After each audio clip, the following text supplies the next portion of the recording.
Hello, Regis students. How are you? It's Lecturer Brian.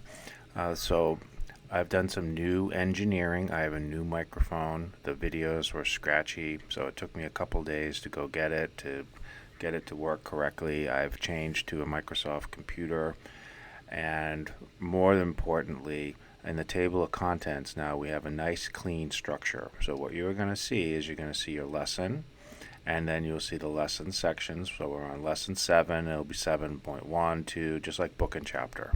And then the lab is where you go do your work.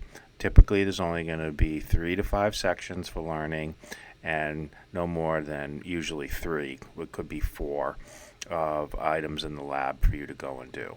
Now, I've also redone the audio engineering, and so all of the code book should play more correctly inside here. This is translated into a master template. They will all look the same going forward.